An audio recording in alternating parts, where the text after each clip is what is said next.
Hey, howdy, hey, everybody. It's Devon Torres from XXX Wrestling, and we're here. We're here. Oh, yes, it's the favorite thing I like to do on the channel, at least so far, because it's the only thing I posted on the channel yet. It is time for week number 5 of Wrestlers of the Week. Hey, we're going to get right into it. There was a lot of great freaking wrestling this week. The week kind of started off slow, in my opinion. I think when I was for the first like half of the week, hell, not even the first half of the week, all the way from like Sunday of the week all the way up until the very last day on Saturday of the week, my list was completely dominated by Dynamite and Rampage from AEW's end of the spectrum. But then I had to kind of move stuff around because of the AAA show, AAA Mania, no, Triplemania from AAA, Triplemania 30, Monterey. I rhymed. Poet. Did not know it. What the hell am I doing? Anyways, so AAA happened, and that was a really good show, and it stole one of the spots from a really great match this week. Yeah, that's a thing that happened. Let's get on to our honorable mentions of the week. First off, I want to give an honorable shout out to Moose and Josh Alexander, who had pretty much a World Championship rematch on Impact Wrestling. It's just, I thought there was a lot of, it was a really good match, but I felt like it wasn't as good as the first one that was on last week's episode, and it wasn't as good to crack the list this time around. Dem boys.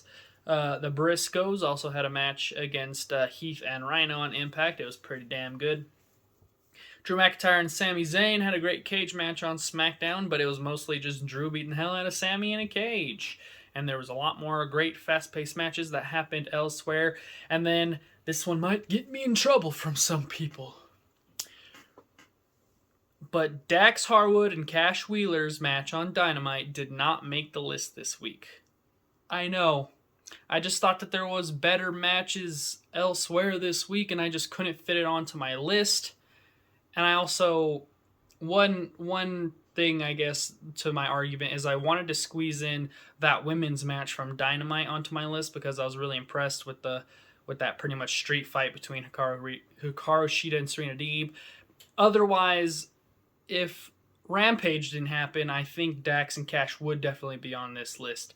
But they kind of got swept under the rug this week. But that's perfectly fine. They're still topping the leaderboards for the most part. Alrighty. So now that the honorable mentions are out of the way, let's get right into the meat and potatoes of the show.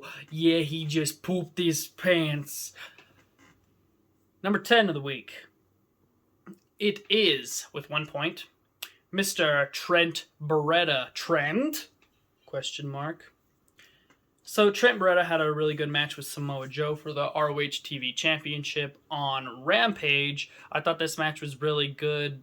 I was just really impressed with Joe in this match, and even though Dax and Cash had a really great technical match, I think they got kind of snubbed out by these guys this week because Dax and Cash, to me at least, I could be completely wrong, and remember, these videos are all my opinion. If you disagree, please tell me how you feel in the comments below and why I should have put Cash and Dax on this week's episode.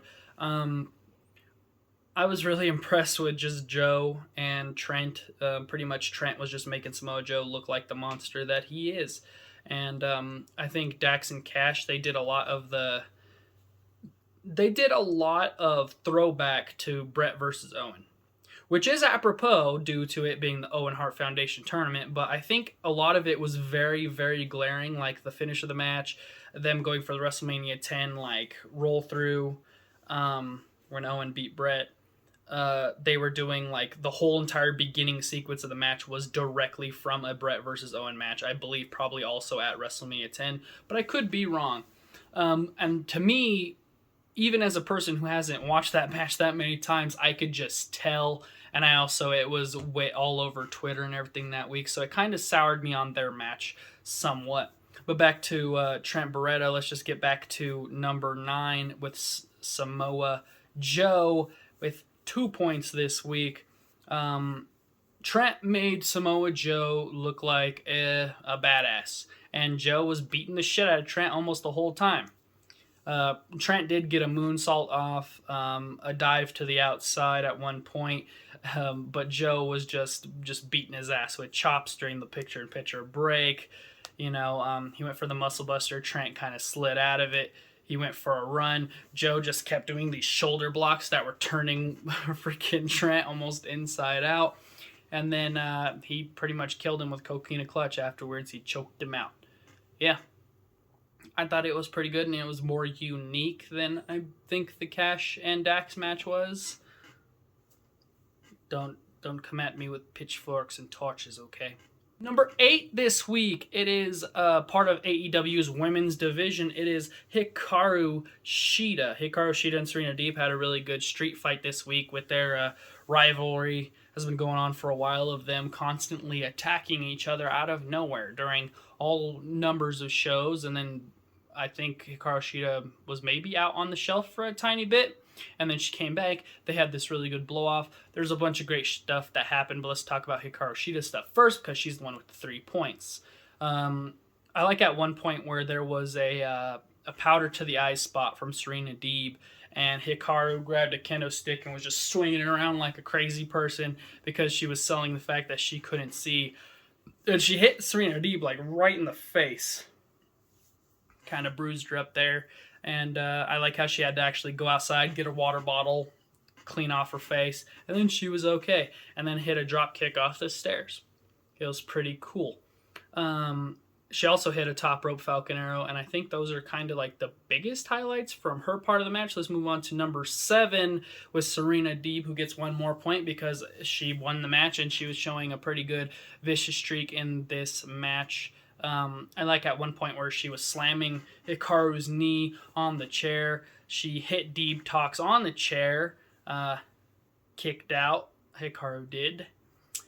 And she went for a Serenity Lock. Hikaru got out of it, but then she ended up putting her in a Texas Cloverleaf and won the match. So good on AEW's women's division.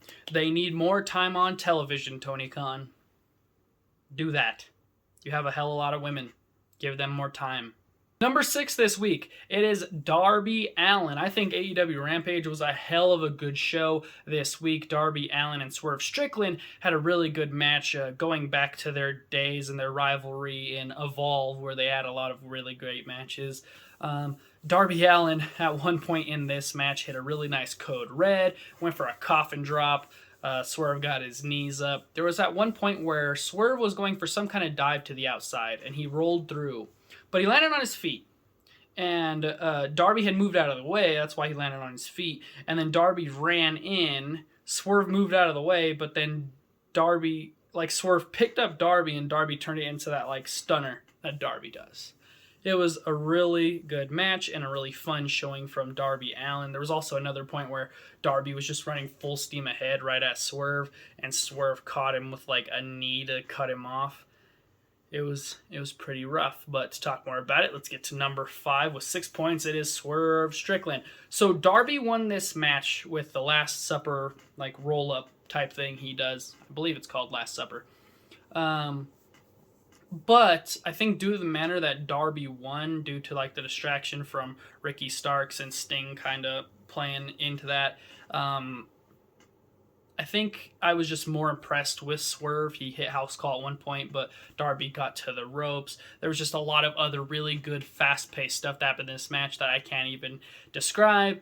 If you haven't seen Rampage already, go check it out, because two of my matches of the week are on that episode of Rampage, so please, I implore you to go check it out. But I gave Swerve Strickland 1 more point because just his swagger and the way he sells things, like when Darby got to the ropes and when Sting and Ricky were doing that. And then also when he lost, because Darby rolled him up, just the shock factor on his face, and him and Darby were just staring each other down, pretty much saying oh, this isn't over. And so I hope we get to see more from them. Alrighty, and for the next 4 on our list, the next 4 spots, we head over to Triplemania, Triplemania 30 in Monterrey. I'm Dr. Seuss. Number 4 is Matt Jackson with 7 points. and then we'll just quickly get on to it, to Nick Jackson with 8 points in the number 3 position. It was a great match between the Young Bucks and Rey Fenix and El Hijo del Vikingo. They had a really great fucking match. I mean, there's so much fast-paced stuff in here that my notes won't do it justice. If anybody hasn't seen AAA, it's available on like Fight, and also you can watch it probably anywhere else online. You need to go watch this match. This is the main event of the show. You got Matt and Nick Jackson doing they did the BTE trigger at one point. They did a lot of their tandem offense that you're used to seeing in matches. I guess minus the more bang. We didn't really see that. I don't remember. We've seen a lot of dives to the outside from everybody involved. We've seen Super Kick Party. We've seen a Meltzer driver, and they ended up getting the win with the Meltzer driver pinning the AAA Mega Champion El Hijo del Vikingo. However, Rey Fenix and El Hijo del Vikingo were doing so much great shit that I had to put them higher because it was blowing my mind the stuff that they were doing, and that's just how it works. I do also have to point out that both of the Young Bucks, they did amazing rudo work or heel work in Mexico. They kept walking away at some points, and the guys would chase them up the ramp, and they would hit them with a super kick. And then at some point in the match, they turned the tables and did the same thing, but they're in reverse. And it was pretty funny. Number 2 this week with 9 points, it is Rey Fenix. Everybody knows the amazing things that Rey Fenix can do. There was that one point where he had both Young Bucks in each hand, and he did like a crazy flipping arm drag, springing off the ropes. He did a tornillo dive to the outside like twice. There was just all kinds of just really cool stuff. I remember seeing a really cool cutter somewhere in the middle of that match. Jesus, Rey Fenix, he is such an amazing athlete, an amazing luchador, and him and Vikingo and the Young Bucks can all have just amazing instant classic matches. And number 1, my wrestler of the week this week, getting the 10 points, it is the AAA Mega Champion, El Hijo de Vikingo. Dude, this is my first time experiencing El Hijo de Vikingo. So it could be recency bias. It could be, I guess it's a new toy I've taken out of the package and I want to play with the new toy and get rid of the old toys. We don't need those old toys. This new toy can do crazy flips and amazing moves that I can't even describe. You go watch this match. Stop it. Don't pay attention to me. This dude with his Viking getup and his freaking dive that I can't even explain is humanly possible. I can only describe it as a spinning thing. Yes, that's it. Spinning thing. He just did so many moves, I just don't even know what to call them. That's the thing. Just go watch this match. If you haven't, what are you looking at? This dude's amazing. We need to get him more exposure in the States. Yeah, I want to see him fight some other people. I want to see this dude fight Kenny Omega. Oh, I want to see this guy fight Will Ospreay. Oh, my goodness. Gosh. Anyways, El Hijo de Vikingo gets 10 points. He's my wrestler of the week. Let's take a look at that leaderboard. Alrighty, let's look at the top 20 on our leaderboard real quick. Number 1 with 18 points, still the champion of Wrestlers of the Week. It is Jon Moxley, but catching up quickly behind him with 13 points apiece, it's Dax Harwood and Cash Wheeler, FTR, tied in the second place position. Down in the number 4 and 5 position, you got Matt and Nick Jackson, both with 11 points. Under them, Bianca Belair, El Hijo de Vikingo, Minoru Suzuki, Wheeler Yuta, and Trey Miguel all tied with 10 points because they're previous Wrestler of the Week winners. Rey Fenix comes in at number 11, followed by Zack Sabre Jr., Becky Lynch, and Speedball Mike Bailey, all with 9 points. Going in down to number 15, you got Kazuchika Okada, followed by Samoa Joe. Joe. High-flying Will Ospreay with his big, meaty muscles. Ace Austin under him. And in the 19 position, Tomohiro Ishii, followed by Josh Alexander at number 20, both with 7 points apiece. And Okada, Joe, Ospreay, and Ace had 8 points. I'm sorry, I didn't mention that. But then everybody else you will see here scrolling by momentarily. I want to take this opportunity to thank everybody who's subscribed and watched the channel so far. I really appreciate it. Please continue to do so. And hey, let me know in the comments below what I messed up this week, any matches I need to go back and see, what I should look forward to next week, and tell me, hey, what was your favorite match of the week this week? Alrighty guys, well that does it for Wrestlers of the Week this week. If you could do me a favor, hit that like button, hit the subscribe button, or I'm going to come and do wrestling moves on your dogs. Now PETA's going to come after me. What did you do? What did you do, DeadX? What did you do? Well, I suplexed somebody's dog. I'm going to prison. Just hit that like button and that subscribe button, and maybe maybe PETA won't come and get me. Have you done it yet? Have you liked and subscribed and commented your favorite wrestler? I'm gonna go take a nap.